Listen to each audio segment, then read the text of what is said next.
Buenos días a todos los asistentes. Gracias por la presencia, gracias por haber venido a Valencia Industria Conectada. Realmente pues es una satisfacción, ¿no?, para la Generalitat y en concreto para todo el ámbito de empresa, competitividad y más de tener la posibilidad de coorganizar o colaborar con el Ministerio y el resto de instituciones en esta organización, ¿no?, en este evento. Este panel se va a centrar en la exposición de dos buenas prácticas, dos casos de éxito valencianos en materia de propiedad industrial, y los dos casos se corresponden con dos empresas, Scroller y Bionos Biotech, Sociedad Limitada. Voy a presentar en primer lugar a Scroller. Bionos Biotech tiene una pequeña demora, ahora se incorporará, pero hay que mantener el horario.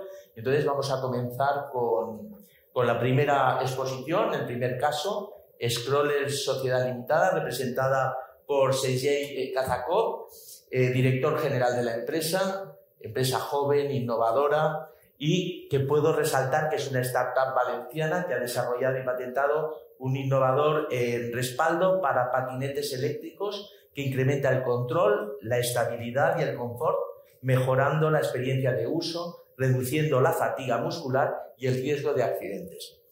Como currículum breve de la empresa, puedo decir que en el 2020 la empresa fue seleccionada para participar en el programa Scale Up Valencia, organizado por IBACE y el CEI Valencia, Centro Europeo de Empresas e Innovación, para formar y mentorizar a startups en su camino al escalado.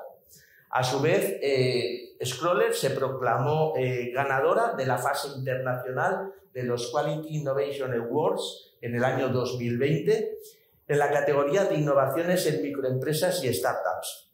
También es una de las startups en el ámbito de la movilidad sostenible e inteligente que ha sido seleccionada para pasar a la fase final del Mobility Innovation Valencia Startup Program.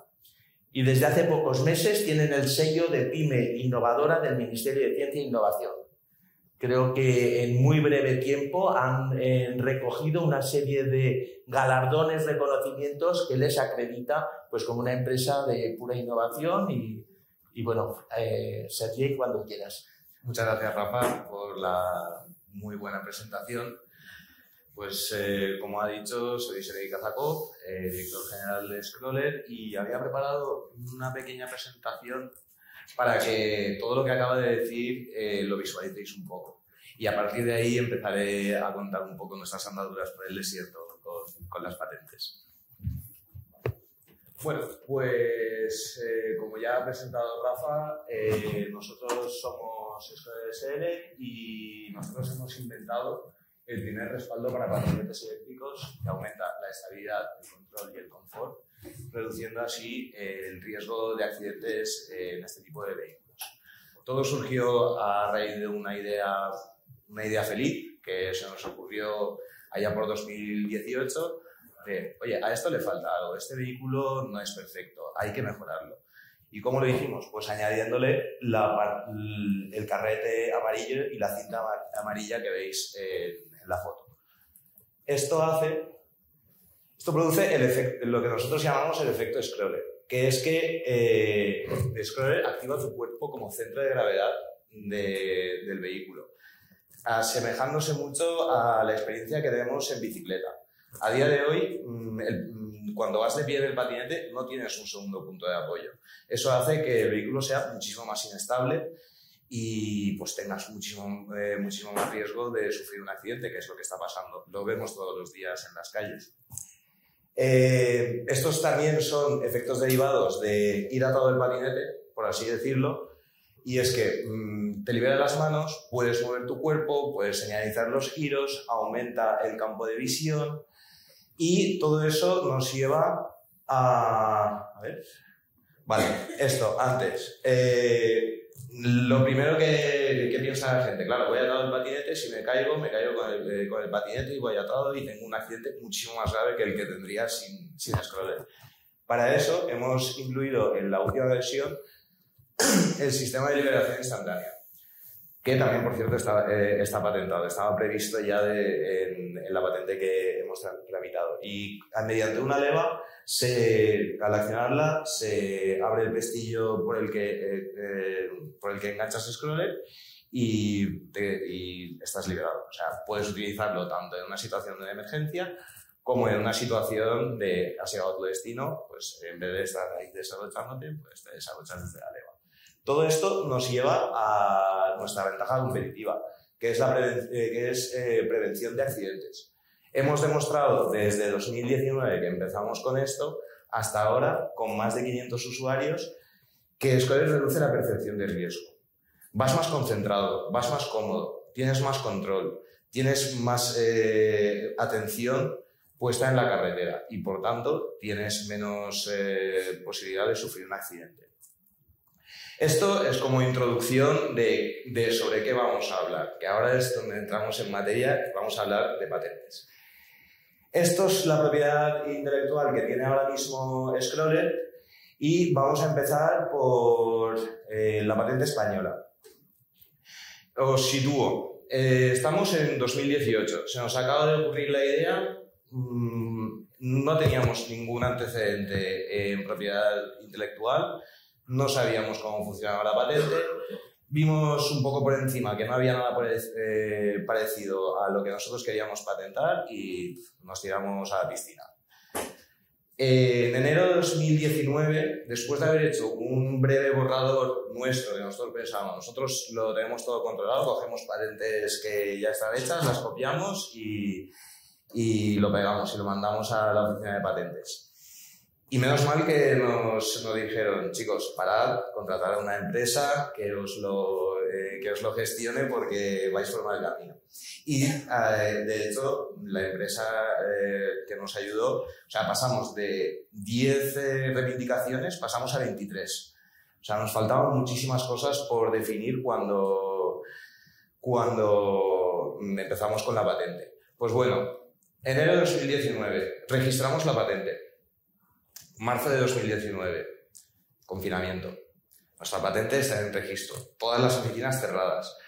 Claro, a nosotros nos sigue corriendo el año de referencia y no se puede, o sea, no te dan no te alargan el plazo. Entonces, nos plantamos en enero de 2020. Nos llega a finales de diciembre, o sea, a finales del 2019, nos llega el informe de estado de la técnica. Obviamente, a la primera no fue posible. De hecho, la novedad sí que había, aplicación industrial también, pero según el examinador no había altura inventiva.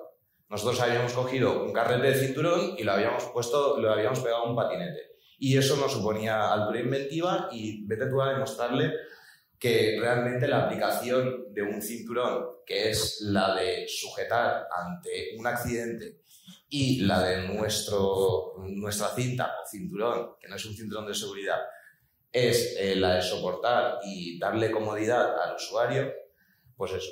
Ya se nos acababa el plazo, no sabíamos qué hacer. Ahí, muy importante, el papel de la PCT. Claro, no sabíamos cómo iba a resolverse la patente. No estábamos dispuestos a ir más adelante con 2X, que, bueno, o sea, en las escalas de las observaciones que te ponen, pues las 2X, fatal. De hecho, me acuerdo que fui a la oficina de aquí de Valencia y me dijeron, chaval, olvídate porque esto no te lo patentan en la vida. En fin, solicitamos la PCT. Nos plantamos en junio. O sea, la PCT se nos acababa 18 meses, pues eso, julio de 2021. Y hasta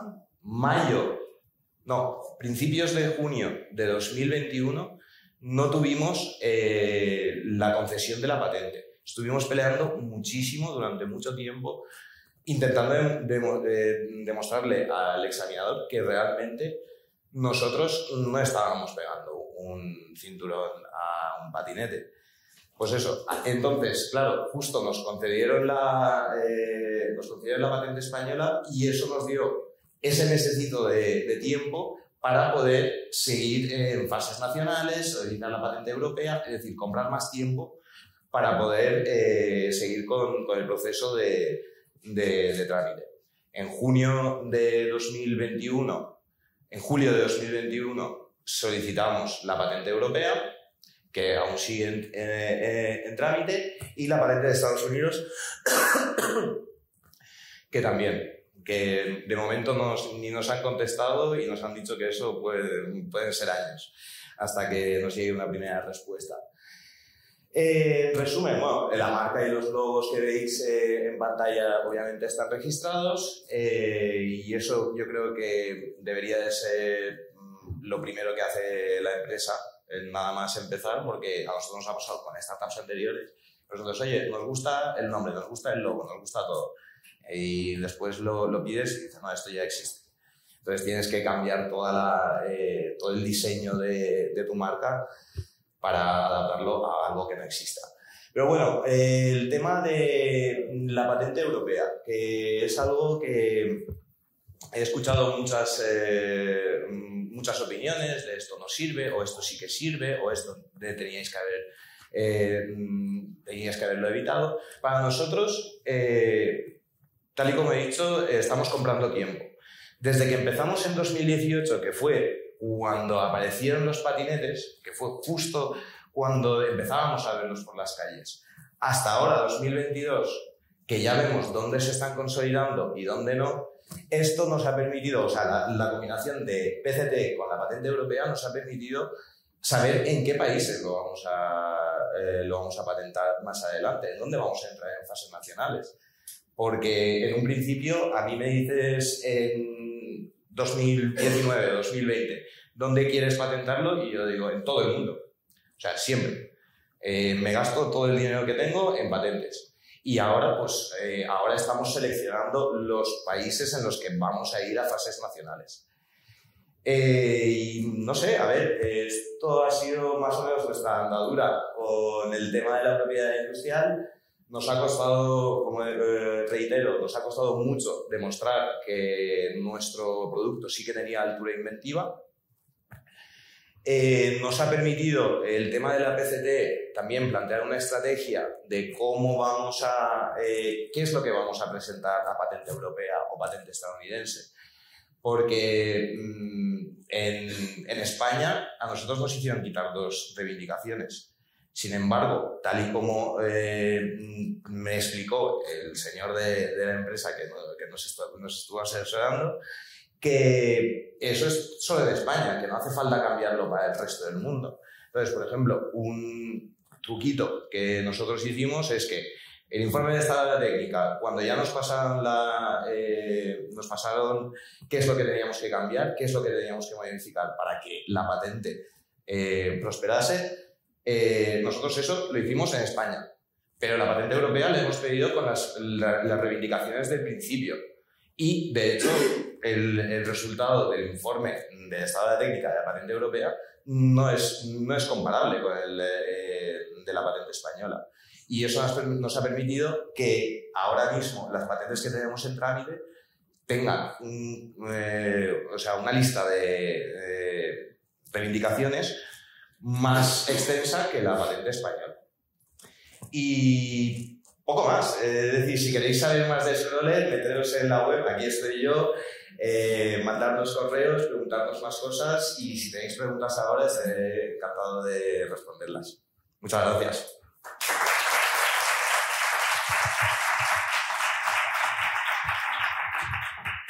Muy bien.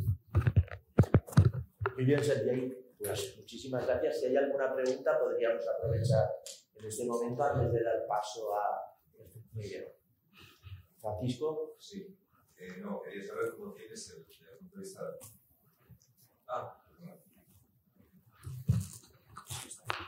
Sí. No, quería saber cómo tienes el proceso de comercialización del producto. Es decir, si habéis entrado ya en contacto con fabricantes, ¿cómo lo tienes desde el punto de vista de puesta en el mercado? Pues al mercado salimos en abril, mayo del año que viene. O sea, esto empezó como una idea, es un producto totalmente nuevo, es muy difícil adaptarlo desde otros productos. Hicimos una prueba en el mercado en 2019 que la verdad que fue bastante exitosa. Hicimos una campaña de crowdfunding y nos salió bien, vendimos en 12 países, vimos que nuestro público era homogéneo independientemente de la zona geográfica o de la edad o de la condición del usuario. Y con eso dijimos, vale, hasta que saquemos la producción, primero tenemos que conseguir financiación, luego hacer todos los moldes, hacer toda la industrialización. Entonces eso nos ha llevado pues casi 3 años. Y ahora estamos en un momento estamos industrializando el producto y el año que viene, a mediados de año, ya lo podréis adquirir en las tiendas. Había otra pregunta por aquí. Sí, mira, yo quería preguntarte si habíais conseguido que los costes de consecución de la propiedad industrial hayan sido elegibles en la comunidad pública.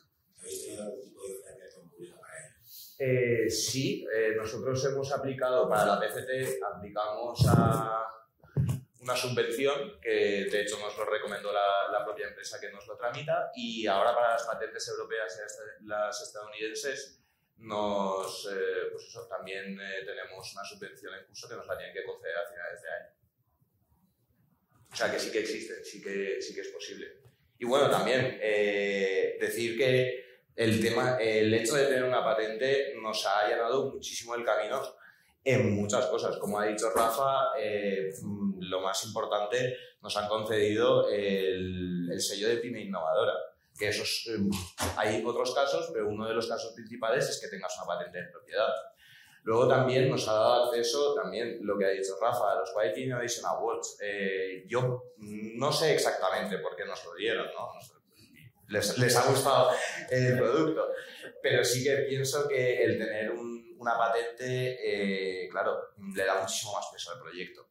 Y también en cuanto a financiación pública y préstamos participativos que hemos recibido, también nos ha ayudado bastante. O sea, le da mucha solidez al proyecto, que más que sea una idea.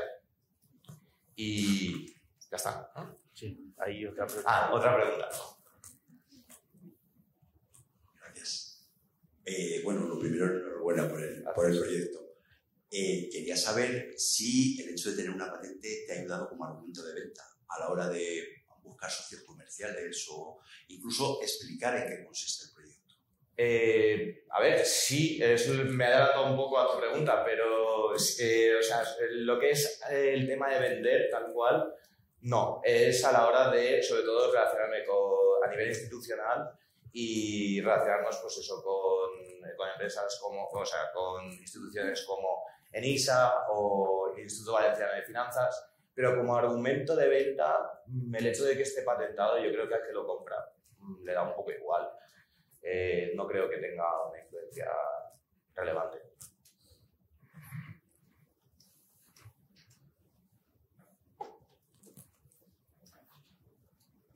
Hola, buenos días. Soy Rafael López de Pons IP, de una agencia de propiedad industrial. Te quería preguntar si consideras que el producto con el que os habéis lanzado al mercado está perfectamente alineado con la protección mediante patente. Es decir, muchas veces a nosotros nos preguntan los investigadores, bueno, ¿cuál es el mejor momento para proteger? Es decir, a veces nos damos cuenta de que cuando vamos al mercado y hacemos ensayos y vemos que hay que hacer modificaciones, nos hemos dado cuenta que inicialmente en la redacción de la solicitud de patente no está reflejado eso. Por tanto, a veces es muy importante tener claro exactamente cuál es el concepto que yo voy a llevar a mercado y anticiparme a las posibles modificaciones que voy a hacer. Eso es muy complicado.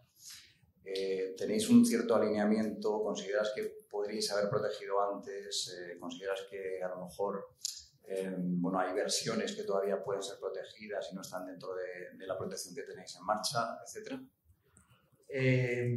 No, considero que la verdad tuvimos bastante suerte de esto, de ponernos en manos de una agencia que nos dijeron en su momento, oye, dejad volar vuestra imaginación, ¿qué es lo que queréis patentar? No ahora, sino dentro de 5 años, dentro de 10 años. Entonces ahí es donde fue la tanda de 12 o 13 reivindicaciones que le añadimos más de lo que nosotros habíamos pensado en un principio. De todas formas, también, aunque vaya evolucionando el producto, según tengo entendido, nosotros lo que hemos patentado no es el dispositivo, o sea, el dispositivo tal cual, sino que lo que hemos hecho es patentar el concepto de un dispositivo que sujeta al usuario dentro de un vehículo patinete, que es como se llama nuestra patente. Entonces, las modificaciones que vayan encima de eso, a ver, obviamente, todos los días se patentan cosas muy parecidas, pero en teoría nosotros tenemos el beneficio de haber sido los primeros de patentar el concepto. Y a partir del concepto, cualquier cosa que te ate a un patinete con una cinta o con otro medio, pasa en teoría por nuestra patente. Habría que ver dentro de 5 años o 10 años cuando ya estemos en el mercado si esto que estoy diciendo es verdad o no. Sí, seguramente no puede tener respuesta en un minuto, pero por si acaso yo lo pregunto. El argumento que utilizasteis para convencer al examinador de que sí que tenía actividad inventiva, ya sé que es imposible, pero por si se me ocurre ahí un resumen de unos segundos. Básicamente lo que nosotros decíamos es que es eso, que aunque el carrete del cinturón es el mismo que el carrete de escalera es el mismo que el carrete de un cinturón de seguridad, la función que desempeña ese carrete, porque a nosotros nos decían, esto es un carrete de cinturón, no te lo voy a patentar porque esto es un carrete de cinturón, ya existe, lo podría haber hecho cualquiera. Entonces, demostrar, y eso pues con cartas y con respuestas, y en el examen sustantivo seguíamos con el informe del IET, o sea, demostrarle que de verdad, y poniendo ejemplos de esto es para sujetar, lo otro es para dar seguridad ante un accidente. Nosotros no hace falta que haya un accidente para que nuestro producto sea útil, porque realmente el cinturón de seguridad solo es útil cuando tienes un accidente. En el momento en el que lo llevas todos los días, pues tampoco te está haciendo mucho más, no te está desempeñando ninguna función. Y entonces, pues es la diferencia entre prevenir accidentes y evitar accidentes. Esos fueron los dos argumentos principales que usamos para defender nuestra patente. Sí, ha sido capaz de explicar. ¿Ya está? Muy bien, perfecto. Adiós. Muchas gracias. He de aportar que aunque Sergei no sabe por qué fueron finalistas o ganadores del Quality Innovation Award, fue una participación porque fueron finalistas en los premios nacionales de excelencia de la red de centros de excelencia españoles, la red TEX, y de ahí tal, y competiste con un nivel impresionante, o sea que no eres consciente, pero desde fuera sí que se puede decir. Gracias. Muy bien, pues a continuación, José Luis, ¿nos sentamos? Ah, sí. Perdón. Sí, sí.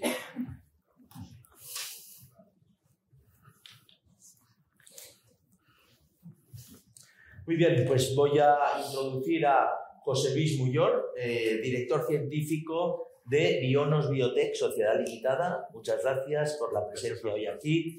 Y también estamos ante un caso de empresa valenciana de máxima innovación y además pues con mucha juventud, ¿no? como empresa. Bionos Biotech es una empresa líder en el diseño y desarrollo de ensayos de eficiencia y funcionalidad para la industria cosmética, alimentaria y farmacéutica. Bioensayos in vitro, ex vivo e in vivo. En el 2018 fuisteis seleccionados para participar en el programa Scale Up Valencia, financiado por la Comisión Europea y organizado por IBACE y el Centro de Empresas de Innovación de Valencia, CEI Valencia, y formó parte de todo lo que fue la mentorización en la propia startup para avanzar en el escalado. En el 2019, el Clúster Bio de la Comunitat Valenciana le entregó el premio Bioval a las mejores firmas biotech del año en la categoría de salud. Y he de resaltar que durante la crisis del coronavirus, Bionos Biotech se puso al servicio de la Generalitat Valenciana trabajando en un protocolo de extracción y test de PCR para el COVID-19 sin incluir kit para que fuera más económico. Aquello fue pues también un impulso absoluto y una apuesta. Una empresa muy activa en la participación en proyectos europeos, lo acredita su... Bueno, sí, tenemos varios proyectos europeos. Efectivamente. Y además con éxito. Sí, sí. Y en artículos de revistas científicas. Gracias, José Luis, y toma la palabra. Muchas gracias. Bien, os voy a contar un poco, no tanto nuestro día a día de negocios, sino la parte que tenemos más de interna en la que tenemos un par de patentes importantes extendidas por todo el mundo, que creo que es un poco la experiencia que os va a interesar más en este foro. La primera patente es una licencia que hicimos a la Universidad de Valencia, los propietarios son ellos, nosotros tenemos la licencia global, y la segunda patente ya sale de nuestra investigación propia y es nuestra. Ambas patentes las hemos extendido por distintos países, hemos pasado por fases nacionales, por supuesto PST, extensión a patente europea, americana y otros países. Y yo creo que es importante, dentro de que todo el proceso de obtención de una patente, de discusión con los revisores, de obtención, etcétera, pues imagino que ya habréis tenido algunas experiencias. Yo hay algo que he aprendido con el tema de las patentes y que me gustaría compartir, y es que la patente es básicamente un documento que solo tiene utilidad ante un juez. ¿Por qué? Porque realmente en el universo de patentes hay muchas que pueden ser parecidas. No hay una policía que esté diciendo, uy, esta patente no debería estar aquí. Esta patente, usted ha llegado primero, usted ha llegado después. Solamente en un conflicto es donde tú vas a presentar tu patente y vas a decir, oiga, este señor me ha copiado, o el otro va a decir, yo estaba primero. ¿Por qué? Porque si tenemos dos patentes cubriendo lo mismo, una patente en Argentina y otra en España, ninguno de los dos vamos a hacer nada. Solamente si vemos que, o si yo veo que el argentino está ganando mucho dinero y me está copiando, iré a reclamarle mi parte. Pero si no, va a ser difícil que yo ni siquiera me entere que hay una patente como la mía, a menos que tenga contratado un servicio de vigilancia de patentes, etc. Que en muchos casos no es necesario. Sí que es verdad que la patente... ¿Esto puedo ver algo aquí? Sí que es verdad que la patente te va a facilitar, abrir muchas puertas a la hora de buscar financiación, inversores, etc. ¿Por qué? Porque... Y más en el mundo farma, si no hay una patente no hay nada. ¿Vale? Entonces es muy importante que tengas las patentes. O sea, lo que estoy diciendo no es que no tengas que hacer las patentes, es simplemente que la patente no te está dando una protección automática.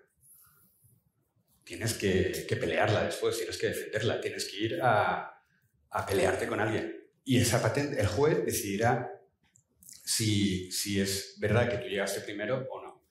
¿Por qué? Porque, y esto lo aprendí cuando fuimos a China. Algunos se han reído porque lo has experimentado. Bueno, en China, en primer lugar, la documentación tiene que ir en chino. Por tanto, cuando te contestan, tú no entiendes nada. Da igual que te lo traduzcan, sigues sin entender nada. Y luego el abogado de patentes te dice, bueno, tienes que tener en cuenta una cosa. Y es que cualquier conflicto se va a resolver en China. Digo, bueno, será en un tribunal. Y dice, sí, pero un tribunal comunista. Y bueno, ¿y qué quiere decir eso? Y dice, hombre, que el bien común está por encima del bien personal. Es decir, que tú a lo mejor puedes ser el primero, pero si a ellos les interesa que por el bien de la población china rechazar tu patente o tu protección, te la rechazarán. ¿Y para qué quiero la patente? Claro, para tenerla. Que eso cuesta mucho, ¿no? Y dice, sobre todo cuando eres una empresa pequeña que vale mucho dinero. Y dices, bueno, ¿qué hacemos? Lo que tú quieras. Pero aconséjame. Y tienes que decidir si realmente quieres esa protección china o no. Porque si yo voy a un inversor, a una empresa farmacéutica, va a querer la patente china. Pero a lo mejor no llego nunca a ese paso. Y en ese proceso me gasta un dineral en proteger en todos los países y todo, porque luego tú haces solo con la patente europea, después tienes que ir a las fases nacionales europeas. O sea, cada país es una patente. O sea, no es tengo una patente europea para todos, no. Es un documento que te facilita tener las patentes nacionales. Y claro, cuando haces todo el proceso de patente, de llegar hasta las fases nacionales y mantenerlas, te das cuenta de que la patente es un documento, por supuesto, que es muy complejo. En cada país se defienden o se protegen unas indicaciones, en otros no. Y dice, bueno, aquí hay mucha diversidad de opiniones, mucha diversidad en los procesos, tal. Y que luego, efectivamente, la patente te va a proteger en un conflicto y dependiendo de cómo lo interprete el juez. Porque el juez puede interpretar que tu patente es buena o no. Entonces nosotros, con las patentes que tenemos, cuando hablamos a hablar con inversores o con empresas farmacéuticas, pues eso es como el valor en la mili que se presupone. Es decir, por supuesto que tienes que tener patentes, si no, ni siquiera hablas conmigo. Pero por otro lado, en muchos casos de servicios que hacemos a otras empresas, donde a lo mejor no queremos una protección durante 25 años, sino una protección más de secreto, de confidencialidad, no hace falta patentar. Basta con que tú seas cuidadoso con la información que revelas, con que hagas una marca que proteja lo que hay detrás. Otros procesos donde tú sabes que al final alguien va a llegar al mercado igual que tú. Porque entre que haces la patente, la PCT, las fases de nacionalidad, ya pasan unos años que dices, yo ahí ya este ensayo no me hace falta protegerlo porque ya ha pasado de moda, ya nadie lo va a usar. Entonces, en muchos de esos casos solamente necesitas ser cuidadoso con la información que compartes. Un secreto industrial, una marca, tal. No necesariamente una patente. Y bueno, yo creo que es importante, muy importante, saber en qué sector estás y hasta dónde vas a llegar con las patentes. En nuestro caso, en la parte farma, como digo, la patente es necesaria. Si no, no puedes hablar con nadie. Pero en otros aspectos de nuestro negocio no es necesaria. Y es precisamente porque conocemos cómo funciona el proceso de patente que en muchas ocasiones no aplicamos por una patente. Y en otras sí. Pero hay que tener muy claro lo que te vas a encontrar con la patente y lo que te va a dar la patente, que no es una protección automática. Es una protección. Y es un papel que tal y te va a abrir muchas puertas con inversores y con empresas que compren tu producto. Pero no es automático que tú te defiendas. Y en caso de que haya dos patentes parecidas, determinará un juez cuál gana. No lo determinas tú, ni el hecho de que la tuya a lo mejor sea previa, puede llegar la otra empresa y decir, bueno, es previa, pero está mal concedida porque aquí se aplicaron unos criterios que no corresponden y yo tengo una documentación previa a esa patente que es en la que se basa mi cliente, que se demuestra que esto era conocimiento de todos para desarrollar un producto. De hecho, es habitual ver que empresas con muchísimo dinero invertido en patentes, como Apple y como Samsung, al final solucionan sus problemas en un acuerdo extrajudicial porque no van a llegar a un sitio. Los dos tienen 20 patentes protegiendo cada uno de sus productos, se pelean, oye, me debes tal, no sé qué, y al final lo arreglan fuera porque es muy difícil que un juez determine si una patente iba antes, después, los dos tienen equipos de abogados muy buenos, complicado. Y bueno, yo quería un poco compartir esa... Perfecto, no sé si hay preguntas, es el momento de contrastar. Joan.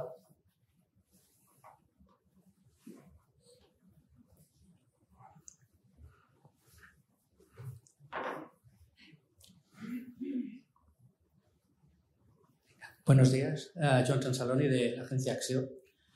A ver, es un sector que conozco bastante bien, el sector bio, es el mío propio. Yo creo que de lo que has explicado, no sé, deberíamos explicarnos un poquito antes de cuando empezaste la creación de la empresa. Has dicho que te licenciaron una patente universitaria. Deberías explicar un poquito si esto fue traumático, ¿no? Porque conozco algunos casos que ha sido complicado. Pero, ¿no crees que deberíais haber empezado teniendo una estrategia clara de protección de intangible, incluida la patente? La patente es una parte de los intangibles. Antes de hacer nada ni más de, porque lo que nosotros vemos es que la patente es como el final, ¿vale? Yo lo entiendo desde el principio. ¿Sí? No hagas ningún proyecto de más de si no tienes claro que lo tuyo va a ser nuevo, que lo tuyo va a tener mercado o razonablemente un mercado. ¿Dónde vas a tener ciertos competidores? Porque si vas a Estados Unidos, porque entiendes que tu producto tecnológico, pues vas a tener un competidor americano que pueda, como tú dices, copiar, ¿no? Pero nosotros decimos infringir, ¿vale? ¿No crees que deberíais haber hecho este proceso antes y no encontraros eso? Hombre, en realidad nosotros no es que nos hayamos encontrado ningún problema, ¿eh? Es simplemente que yo entiendo las patentes así. Por ejemplo, nosotros lo que licenciamos fue la patente de síntesis de una familia de moléculas. Y la patente nuestra es una patente de uso de esas moléculas, ¿vale? Entonces, empezamos a licenciar 2 años después de fundar la empresa.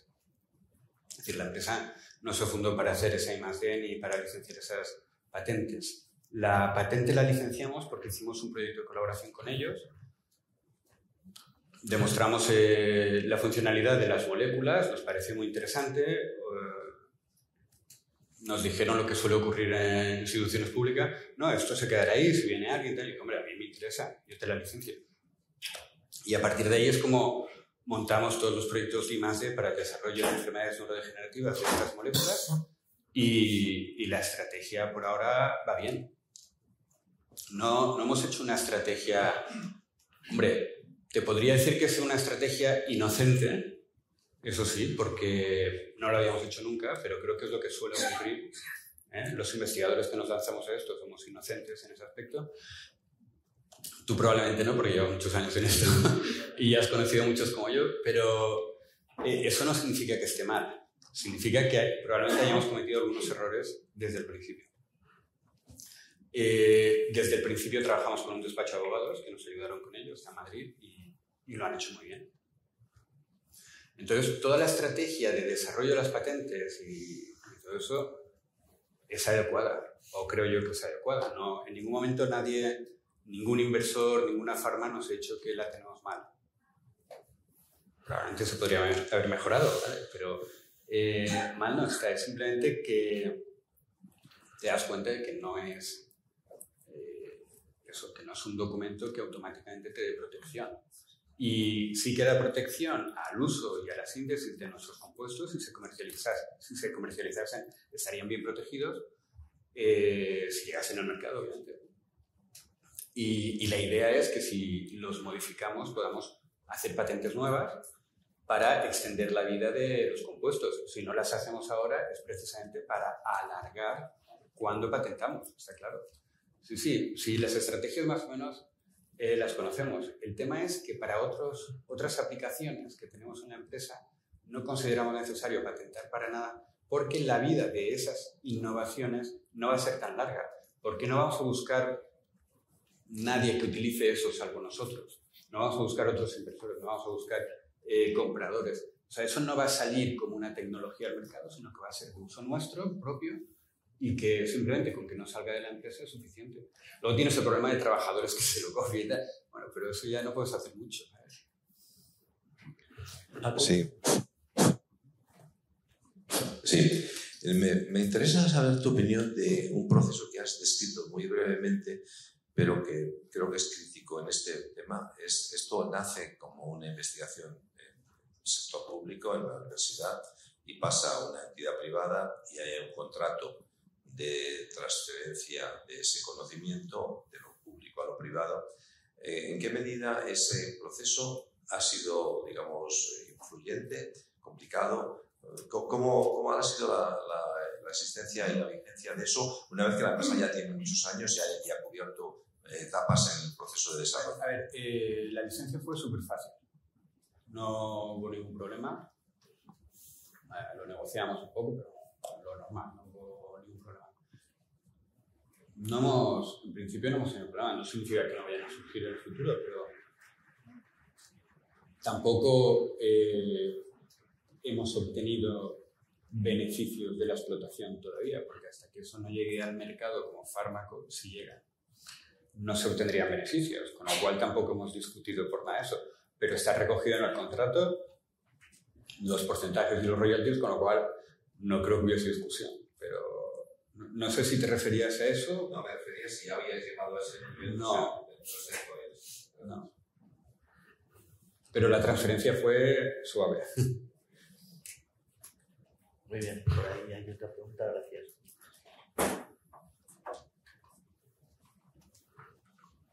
Hola, buenos días. Mi pregunta va en torno a la financiación, porque normalmente las empresas que investigan en intangibles y en este mundo que os movéis vosotros tienen muchas dificultades para conseguir financiación, ese pulmón financiero que necesitáis, por ejemplo, que estaréis vosotros en ese momento hasta que realmente se comercializa y empiezan a llegar los retornos, ¿no? Entonces, bueno, que cuentes un poquito hasta donde puedas cómo habéis solucionado la ingeniería financiera para sosteneros, ¿no? Gracias. Mira, más o menos una empresa, más o menos, porque estas ayudas, nosotros hemos tenido ayudas del IBASE, préstamos del IVF, del AVI, de SEDETI, varias ayudas. En general suelen ser préstamos o contratos no reembolsables. Entonces, más o menos vas a estar en torno a un 40 o un 50% de todo el dinero que te gastes financiado, como mucho. Como mucho, según las ayudas que sean. Y porque tienes ayudas también a la contratación de personal investigador, que sí, que solo eso, etc. El resto del dinero tiene que venir de tus beneficios y no puede venir de otro sitio. O de inversores, pero nosotros, al ser una empresa que tiene beneficios, desde el principio lo que hicimos fue invertir una gran parte de nuestros beneficios en eso. Te puedo decir, si grosso modo, que nos habremos gastado 1.200.000 euros en este desarrollo y la financiación pública ha sido de 500.000. Y todo lo demás viene de los beneficios. Como yo soy fundador y tengo la mayoría de la empresa, pues he decidido que los beneficios se vayan ahí. Si tuviese inversores, pues a lo mejor no lo hubiésemos hecho. Pero así, de esta manera, lo hemos podido hacer. Muy bien, José Luis, pues muchísimas gracias. Creo que ha sido, bueno, pues un caso demostrativo, ¿no?, de lo que es el empeño por estar en la innovación permanente. Y poco más. Vamos a cerrar porque es la hora, estamos en tiempo, 5 minutos y continuamos con la siguiente sesión. Gracias, Sergei, gracias, José Luis, por los dos casos expuestos.